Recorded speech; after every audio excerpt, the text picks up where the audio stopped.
Everyone is asking at this point, are we doing it right? How do we reach more patients without breaking the law, without breaking HIPAA guidance, and without sacrificing the trust that we have with our patients? All of that being said, we as patients, we not only expect personalization, but we also need personalization. Health systems need to grow, hospitals need to grow, companies want to reach patients who are a good fit for their services. And for the healthcare organizations, being able to reach the right patients can save those patients' lives.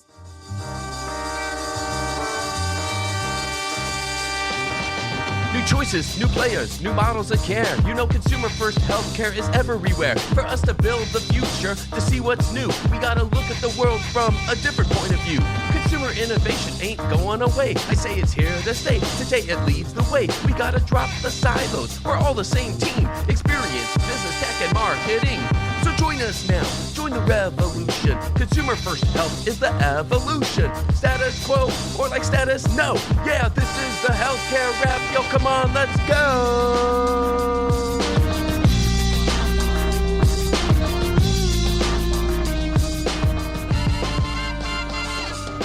Welcome back to the leading podcast about consumer-centered healthcare. What if healthcare was actually centered around what consumers need and expect? We're talking with leaders who are making it happen, one experience at a time. I'm Jared Johnson, and this is episode 430. Today, we have the Flava of the week about NOOM's gamification elements. Can they achieve their vision of being the Duolingo of health? And what are the benefits to society as more people manage their metabolic health effectively? I'll talk about that. Then Jessica Holton, co-founder of Ours Privacy, gives us hope as she describes how to approach performance marketing in a privacy-first world. She gives a state of the state of developments in privacy over the last couple of years and shares why we as consumers not only expect personalization in healthcare outreach, but why hospitals and patients need it to happen too. It's time for the awesomeness, y'all. Are you ready? Let's go.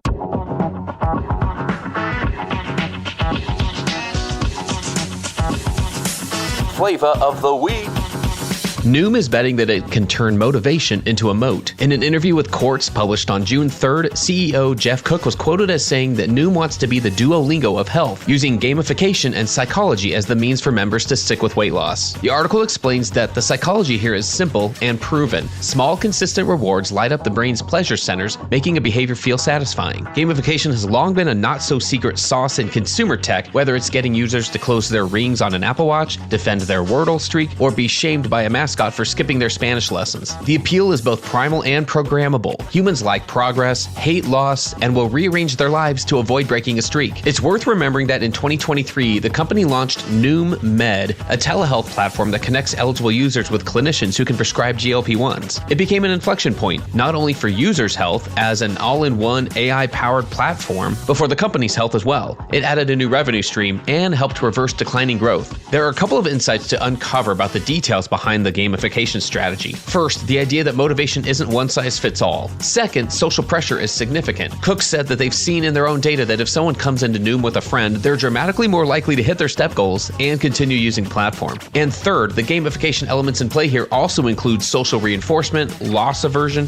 and a UI that rewards users just enough to keep logging meals and hitting goals without being too obvious or cliche. What's the consumer lens here? The article goes on to describe more of Cook's playbook for behavior change, which echoes the way in which he referred to NOOM as a behavior change platform rather than a weight loss platform when I spoke with him at Health last year. And there's a lot of evidence to suggest that they can continue to find success putting these elements together. What this particular article doesn't get into is the macro trend of how GLP-1 offerings, especially those that are paired with coaching and or gamification, are completely rewriting consumers' approach to wellness. How? They reduce or eliminate many of the reasons that people want to see a doctor, and that has a downstream effect on the centuries-old provider, hospital-based sick care model. When fewer people schedule appointments, health systems start scrambling. That's one of the reasons why they couldn't bear the thought of big retail entering the space. And that's why we have to keep the consumer point of view at the center of care design. Either way, NOOM stands to play an important role in driving behavior change, and that's one streak I hope they never break. Because more people managing their metabolic health means fewer people needing to see a doctor in the first place. Let's incorporate more gamification and behavior change elements into healthcare and focus on small progress over a long period of time. That's another way that we'll build the healthcare of tomorrow, and that's the Flava of the week. Shed is revolutionizing health and wellness by making wellness available to everyone. Through personalized nutrition, high-quality supplements, and science-backed wellness strategies, Shed empowers individuals to take control of their health and live longer, healthier lives. Not sure where to start? Try NAD+, the ultimate coenzyme that supports cells, DNA repair, and anti-aging. Or maybe you'll like LDN for managing chronic pain, autoimmune diseases, and metabolic health challenges. Visit Try Shed to start your wellness journey today. That's tryshed.com.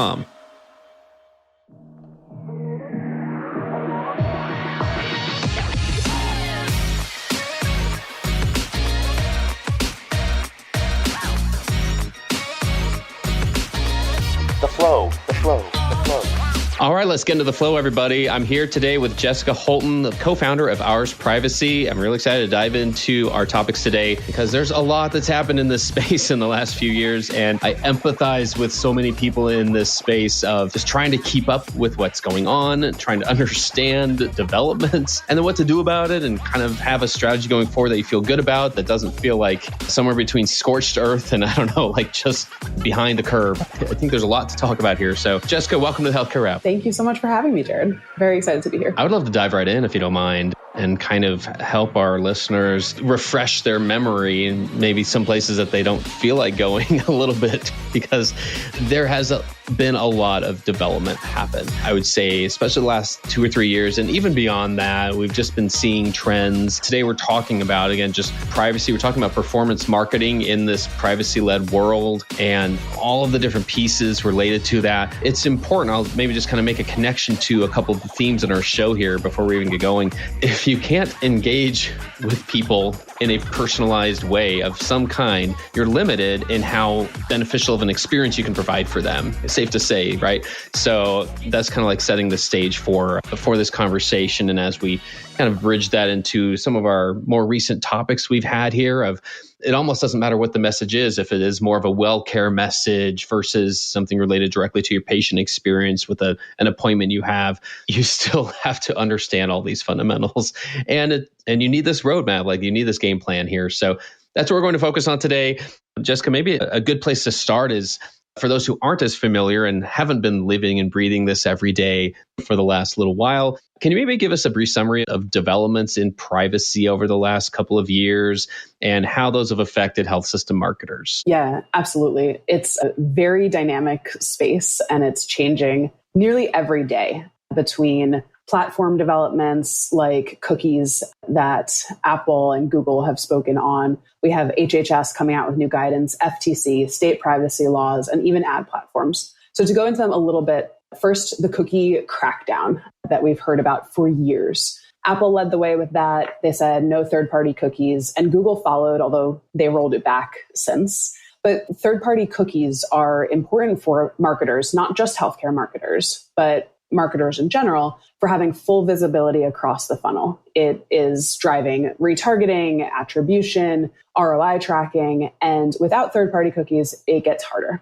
Within healthcare, it's risky when it comes to cookies because cookies can track users without consent, and it could send sensitive data to platforms like Meta or Google that aren't covered by BAAs, which are the agreements that govern what information healthcare companies can and can't share with platforms outside of themselves. So cookies have been a topic of discussion around marketing in general. There's a second shift, which happened in late 2022. HHS came out with new guidance, and they made it very clear using tools like the Meta Pixel or Google Analytics on a health-related website could violate HIPAA. Because what do these pixels do? They sit on the website, they track everything that your user is doing and everything that they know about that user. And they have an IP address, they have maybe emails that you submit in a form fill. And so when you're sending and giving all of that data to Meta, and this person is on a website that has a condition-specific content, even though you don't know what their intent is, HHS said, this is a concern. It's problematic to send what could be healthcare information over to a platform like Meta. So with that new guidance, which has developed since then, organizations pulled pixels, legal teams got involved, marketing teams had to scramble and figure out what to do with their performance marketing. There are three others that I'll just mention briefly. One, we're not just seeing this from the regulatory standpoint, we're also seeing this within ad platforms themselves. So late last year, Meta started restricting healthcare organizations from sending events at all and some standard events if they were flagged by Meta as being health related. Even if they were more wellness oriented and weren't in the kind of traditional healthcare space, they couldn't send events, couldn't send a two-way data transfer over to Meta. There was no appeals process.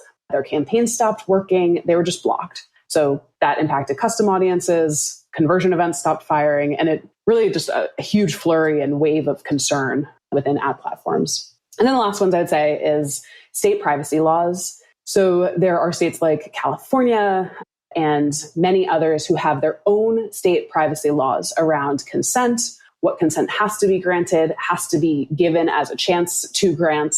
And these rules go beyond HIPAA and beyond healthcare specific. Some of them define health-related information as sensitive data. And so organizations that are marketing across the country have to comply with all of the state privacy laws. All of them are different. They're all evolving. It makes it really difficult. And then lastly is enforcement.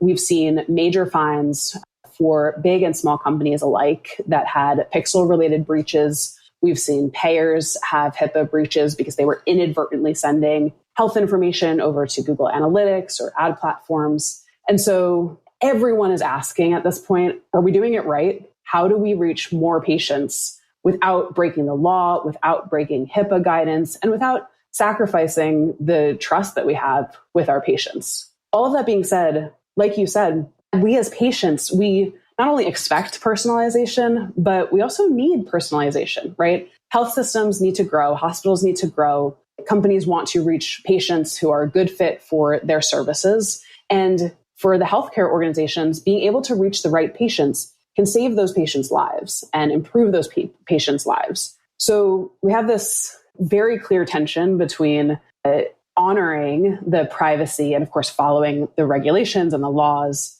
and doing the right thing with growing and reaching the patients who need to be reached. So figuring out how to do all of those is quite the conundrum, particularly for marketing teams, but also legal and tech teams. Yeah, what a great summary, first off, because there was a lot packed in there. This has been a roller coaster, and I can still picture the look on the faces of those who have been deep in this for the last couple of years. And you just bring it up and they're like, they just kind of hang their head. They're just like, I just don't want to deal with it anymore.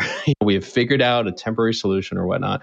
And so now that sets the stage for you enter Ours Privacy here in this space. Perfect time to give us a quick summary background of the company, and is there a particular problem in there you're trying to solve? Just kind of work our way through how the company founded in the midst of all that going on. Yeah. Well, we started as a founding team. My co-founders and I started several years ago, and we were building a national telehealth platform that focused on mental health, specifically couples therapy. Our model was completely direct to consumer, and we relied heavily on Facebook and Google as our main acquisition sources. We did not want to mess with the guidance, but even more than that, outside of the guidance, what that guidance highlighted to us was we care so deeply about privacy, just we as individuals. But then we as a company, as a couples therapy business, we felt icky sending all of that data to Google and to Facebook, and not only sending that data, but letting Google and Facebook control what data was being transmitted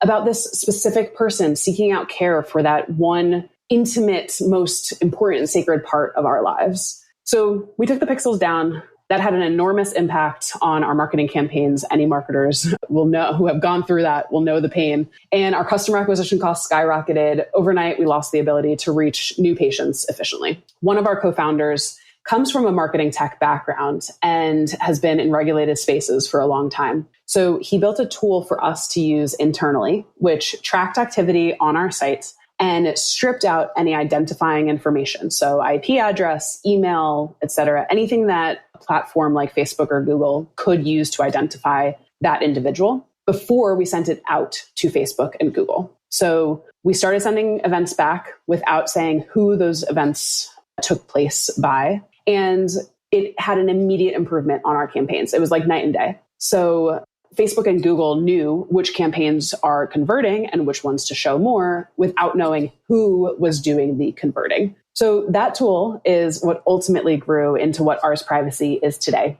We are a HIPAA compliant CDP, customer data platform, that helps healthcare organizations, particularly marketers, send conversion data to ad and analytics platforms in a privacy-centric, privacy-safe, compliant way. Our customers span nearly every vertical that you can think about in healthcare, from health systems, hospitals, medical devices, anyone trying to responsibly reach patients while respecting privacy. And we act as that kind of clean layer between our customer and their marketing stack. And we filter out any identifying information. We help them obfuscate events so that they're not sending PHI over to third parties that don't have a BAA in place. And at our core, our mission is to solve that conflict between performance marketing needs, reaching new patients, and honoring patients' privacy, and ultimately helping healthcare companies grow and reach more people responsibly. Yeah, thanks for that. I think it's helpful to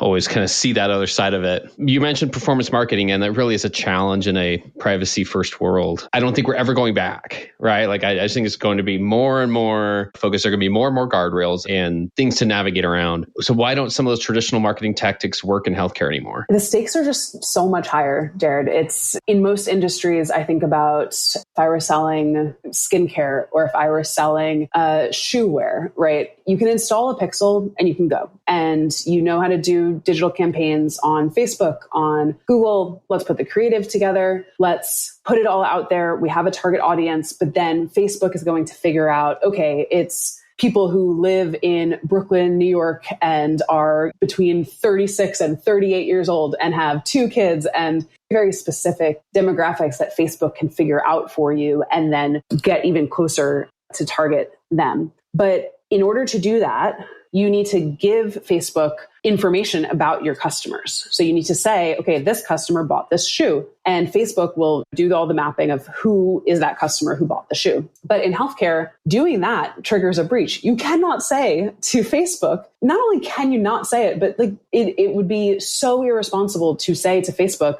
okay, Jessica Holton is on this very specific condition website, and oh, she booked an appointment. She went to that appointment. Find more Jessicas. Because that's telling Facebook that I have a condition that I sought out care for and got medical care for. And so huge HIPAA violation. So those rules are very clear. You cannot share health information under those kinds of circumstances with third parties. There's also a trust element, right? Patients are choosing providers for deeply personal needs. They want transparency and safety. I think we all do, right? And not surveillance style ads that follow us around. When I Google a dress, right, and then it follows me around websites and I see that ad for that dress, I say something to my husband and then magically I get an Instagram ad for exactly that thing. But when it comes to healthcare, we've all been there in the middle of the night, right? Googling symptoms and conditions. And I don't want to see that when I'm next day on a totally different site that should stay private because that's my healthcare. And so ultimately, the problem with that healthcare marketers face is this tech stack in performance marketing just wasn't built for healthcare in mind. It really is built that in a way that assumes you can collect any data you want and optimize off of it. And that just doesn't work in healthcare. Yeah, I would imagine some marketers who are listening are thinking, oh, maybe there's an update to this, right? Like maybe there's a way around it by now. And we all know there's not, right? This is the environment. And like I said, we're not going backwards. Right. I appreciate you keep bringing this side into it. It would be irresponsible to want that. Like it would be irresponsible to not consider what you're doing, even outside of a standpoint of, am I being compliant or not? It's the thought of, is that cool for you to do just because you have that information? So that is always the consumer-sided aspect of all this. So what is your top advice for reaching patients without breaking the rules? I'll jump into tactics, but I think it starts really at a high level. So we work with companies that span nearly every vertical in healthcare. We work with companies who have millions of visitors to the site every week. We work with companies that are just about to launch their medical device product. And we see this all the time across that entire spectrum. Number one is it's really important to have a clear understanding of what it is you want to achieve. what, as the marketing team, what are you trying to track that is important to optimize for? And are you trying to get more eyeballs on your brand? Are you trying to get more patients in the door? Are you trying to get more phone calls, consults scheduled? Knowing what it is that you want to achieve is really important so that from a marketing perspective, you know where we need to be headed, what data we need to collect to make our strategy work. Number 2 is bring in your legal and compliance teams early. Bring them in when you're thinking about tracking. And today is the time to bring in your legal and compliance teams. A lot of teams will leave them until the very end and kind of say, okay, now that we're going to do this, I need legal and compliance to sign off. And that is late in the game, right? Whereas when legal and compliance are brought into the conversation and understand the business use case for tracking, for sending data over to platforms, they can collaborate with you and actually make it an advantage to the entire business. And we see this. It's magical when you have the business marketing folks in the room and your legal and compliance folks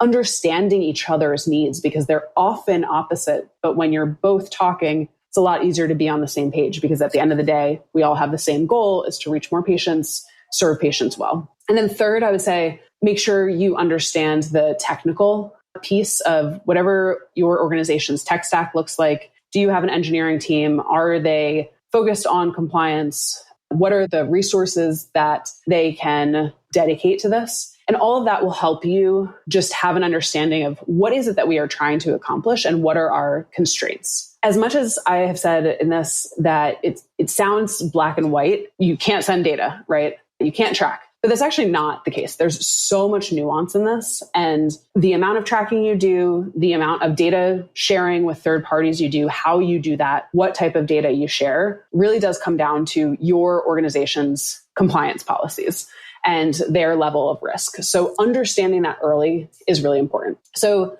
I'd first start with all of that. That's super high level. Now to get into some tactics. You'll want to decouple tracking from PII, meaning identifiable information, meaning that you can run highly effective campaigns with using your own internal analytics and making decisions based on what you're seeing in your analytics, like what conversion metrics are popping when you run certain campaigns, without feeding PHI health information to those ad platforms. I said this a little bit in the beginning, but know what you're optimizing for. We see and hear about a lot of teams that are tracking everything they possibly can, which you would think is more info is better, right? And we can make more decisions if we have more information. But actually, it just sends more data that is potentially PHI, and you have less control over it when you're tracking everything. Instead, choose 1 to 2 key metrics that you are tracking and focus on those metrics. And instead of having just 2 data points, 1 is your website and 2 is Facebook. And instead of just sending data to Facebook, you can look at other signals across your entire funnel that indicate if things are working in Facebook. That way you don't have to send so much information to Facebook, but you can actually still make decisions because you have that information. Very tactically, avoid telling ad platforms what event took place. So instead of sending an event data that is connected to an appointment booked, even if it's anonymized. So even if you're not saying who did it, you're not sharing IP address, instead of calling it appointment booked. And then lastly, I would say just try to get a sense of within your funnel, the much higher funnel events, such as a page view, are going to probably be less. And this totally depends on your company, if you're condition specific, if there's anything else you can be doing on your website. But higher up in the funnel events are going to be less PHI touching than bottom of funnel events, right? So if you can find a signal higher up in your marketing funnel that correlates quite strongly to someone actually taking that bottom of funnel event, then maybe you want to optimize more for that top middle funnel event so that you're not sending healthcare information, but you are still really being able to optimize around patients that ultimately will convert. Any other tips there? For what I heard in between all of that was that if you're on this journey, that destination might continue to change just based on other developments, future developments. Like you said, it could literally be like some of the state-based laws that are making their way through the process as we speak. It could be something totally unexpected that's not even on our radar right now. But if an organization is on that path, on that journey, they are probably going to have a competitive, at the very least, a differentiator there rather than seeing it as a constraint. Is that the case? Is that what you see? Any other tips for making that happen? A couple of things. One, I'll just say sharing PHI with third parties that are not authenticated, that should not access that data is not allowed. But tracking, as long as you have consent, is allowed. So tracking data and using data internally, again, as long as you have the user's consent, that is allowed. So being able to recognize that you can make decisions, you as a team, you can make decisions based on that data and without it actually going anywhere, right? So realizing that when you're tracking and when you're able to see the full customer journey and understand what's working for you and what's not, that doesn't require sending PHI over. A lot of marketers see privacy, and this is not specific just to healthcare, but a lot of marketers see privacy as a constraint. But if you're the provider who does it right, who invests in compliant infrastructure, who communicates clearly with your legal and compliance team, your tech team about what you do and don't track, that is going to force you as a team to have discipline and to adopt modern compliant tooling that will ultimately help you move faster. So if you are intentional about the way that you track, what you track, where it goes, how it goes over there, we believe that you'll ultimately move faster because you have more control over your data and more insight into your data, and you're being more intentional about it. So you'll end up running smarter campaigns, you'll get more reliable data, and you don't waste cycles putting out campaigns that might not have any impact, or maybe you're putting out privacy fires that you didn't even realize, and you're then spending a ton of time backtracking. Instead, being intentional from the get-go gives you that advantage and helps you move faster and be a better, decisive team. So keeping in mind that you can partner with vendors that do this with you and partner with you to enable your marketing is an important thing to keep in mind as you're choosing who to work with. I love that. What can you tell us about where Ours Privacy is focused for the rest of 2025? We have a really exciting year ahead. There are three. One is expanding our integrations. So we're building deeper support for ad platforms, opening up new channels for our customers to advertise on so that really you can activate your data across ads, across analytics, no matter what platforms you want to be able to integrate with. Two is better tooling for compliance teams. So think purpose-based consent, documentation, and ultimately making it really easy and transparent for your marketing team to talk to your legal and compliance team and know that the two of you are in sync and prove that you're doing things the right way to yourselves and also to your patients. And then lastly, we are building ways to help you get more out of your data. We want you to better understand your core patient, reach more people like them, and get more exposure through additional channels and the like. So when we kind of bring that back to the consumers that are being serviced by these organizations, if you had a message to share with them, if you had a message to share with consumers, they're like, what would you tell them in terms of how they can look at their healthcare differently? I think consumers are right to have a concern around their data and their privacy. I would say to consumers that you can have personalization and find out new healthcare organizations and privacy at the same time. You don't have to choose. And I think it's important for consumers to continue to have that eye and, what patients and what consumers feel and demand is ultimately what will be, is what I believe. And so as consumers, push your providers, push your advertisers to invest in solutions that both optimize for personalization, but also for privacy. And if it's important to you, then speak about that and also understand that healthcare orgs are really trying to figure out how to do this the right way. And it's an evolving landscape and it will continue to evolve. I don't think it will ever stop evolving. I don't think we'll ever get to a point where, okay, this is what privacy looks like and no more changes. So pay attention to that and seek out providers who have the same values as you in terms of protecting privacy. It's been so much fun. This has been really enlightening. Again, very encouraging. And I think that's a message that everyone needs to hear right now. As we wrap up, that's a perfect place to ask what gives you hope for the future of healthcare in our country. I find myself literally every day just asking this more. I'm like, I need to hear more people answering this question because there are just more questions every day. It feels like in terms of what we can trust, what type of information we can trust out there. And this kind of plays into that too. But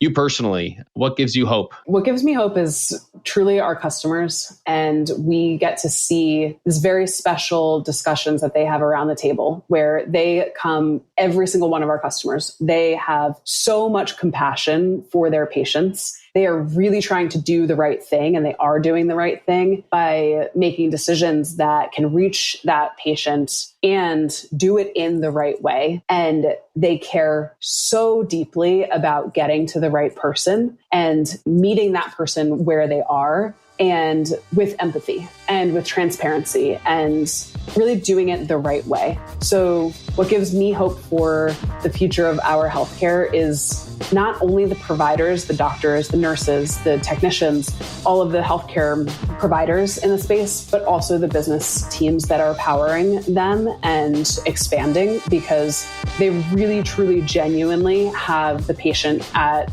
their heart and are doing everything, making every single decision, trying to reach that patient and do it in the right way. So I think the tech is catching up, but the humans are there and the intent is there. So I have a lot of hope for healthcare solutions that are innovative, continuing to reach more and more people, help change lives. Because at the end of the day, that's why healthcare exists, right? Absolutely, Jessica. I'm so glad we got to have this conversation. I want to thank you for joining us, and thanks for everything your team is doing to make healthcare more consumer-centered. Well, thank you so much. I really appreciate that. Thanks for having me.